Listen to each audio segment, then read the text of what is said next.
Hit me with your best shots. Zorko, feeling a little bit red-faced. How hot is it out there, and how is it for everyone being back? It's great to have everyone back. It was quite brutal out there this morning. Always the case in our summers up here in Brisbane. You get a bit of rain over the weekend, and yeah, the gods just open the sun up for us every single time. But yeah, we expect it. It's nothing new to us. It's just a little bit of a shock to the system, the first one. What a start! Okay. Well, you've come back with the Premiership tag, right? You're reigning premiers. Where does the drive for you come from this pre-season? Me personally? Yeah, personally. Well, you know, there was a lot of players on our team last year that missed out on the opportunity to play in that grand final who have been stalwarts of our club for a number of years, and I think for the majority of us, that's where the motivation's going to lie. One, they've got to re-earn their spots back into the side, there's no doubt about that, but if they do, we want them to experience the same thing that we were able to last year. So I think for us, that's where our motivation's going to lie.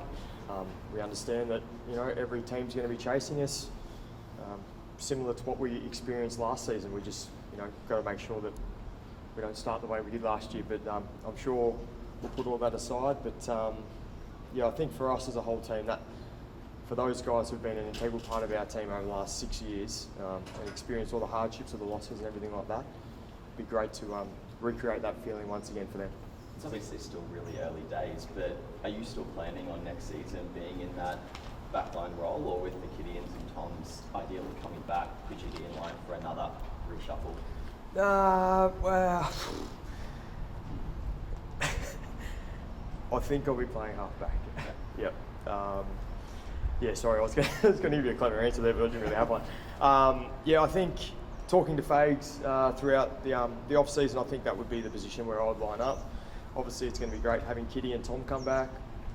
And I think it's great we're going to have some really healthy competition for spots again. Obviously, those 5 guys with injuries are all going to come back into our team at one point, and I think that just shows, you know, one, how well we've recruited over the last few years, that we're going to have some really strong depth and a lot of people pushing from the bottom up. Did you find it any more, you go away, you won the Premiership, you get off, you get your individual programs, did you find it any more difficult this time around to go, here we go again, I've got to get back into it on my own and start again? Not really. Couple runs in, you're probably like, but yeah, no, look, honestly, not really. I'm quite an active person, so one way or another, I'm going to do exercise. What I found really refreshing was actually coming back with the young kids last week and just getting it back over and getting into that routine and ticking it all back over again. So today was nice to have the whole group back together, but you know, being your second weekend, it's actually, yeah, it's nice to be back and involved, and you see all the boys and they've got stories of holidays and obviously what they've been up to, which is great, and it just, that whole energy bubble just kicks off again, which is awesome. Speaking of young kids, Sam Marshall's out there leading the way. He looks fit, doesn't he? He's the man. He is, yeah. We obviously lost Harry Sharp, which is really sad, but yeah, enter Sam Marshall, who's, yeah, wow, you would have seen him running around. Like, it's pretty impressive to see him cover the ground. He's an exciting prospect for us, there's no doubt about that. He's got really good clean skills as well, so he's another one that's going to be pushing really hard for selection come no time, but at the moment he's certainly showing us all up. Talk about Sam Marshall last week, so you saw some of the young blokes come back. Now most of the group are back. Who else has impressed you coming back into pre-season? Logan Morris, yeah, he was really challenging me this morning, which was, you know, for a big key forward, like it's pretty impressive. So yeah, he's gone away and obviously worked really hard through the break, which is nice to see. And I think overall, looking at the whole group, everyone's in really good shape, which is great. We obviously had a limited off-season. I think it was only 6 or 7 weeks, but for those guys to still get a mountain of work in and obviously enjoy some time off and go back and see their families, the way they've returned is really impressive.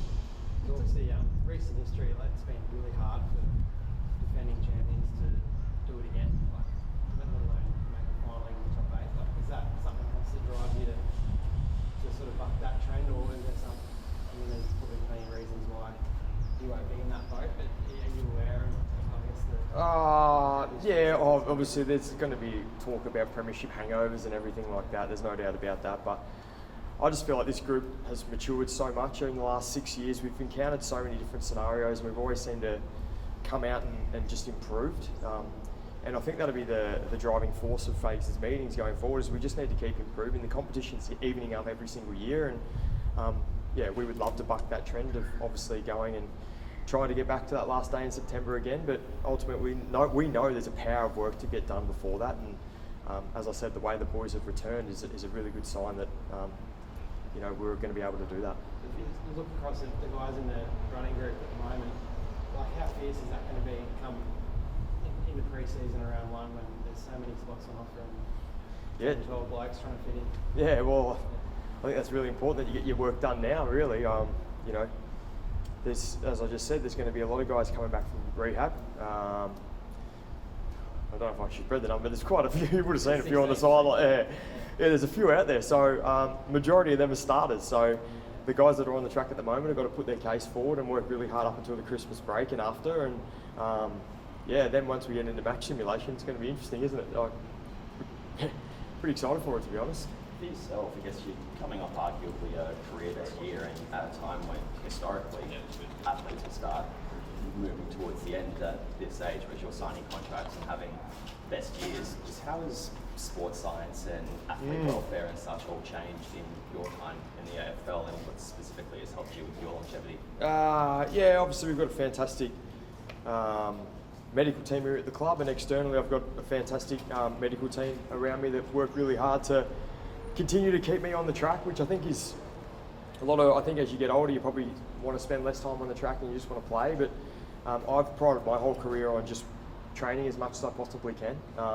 That's how you get better, that's how you stay in touch, and that's something that I've really enjoyed doing throughout my whole of the career, and at the moment it's no different. So sports science has definitely changed in that sense. Obviously the new technology and stuff that's out at the moment is just phenomenal, and I think going forward we're going to see a lot more players play, up until they're 35, 36, 37, maybe even into their 40s, because as you said, technology, sports science, all that's only getting better, and hopefully me and a few others in the comp can keep showing the way. That was going to be my next question. Do you think it is moving to a point where 40 is the new 30 almost, and it's at 35 or so, instead of signing the 1-year deals, we could see older players signing longer term deals, knowing their careers are going to be? You have to talk to the list managers about that. I don't know. You can't replace experience either, and one thing that all the guys that are still playing well into their 30s at the moment in the competition have all got really good experience in big games, finals, and know what it takes to be a professional athlete, which probably that landscape's probably changed a little bit over the years. So we love playing.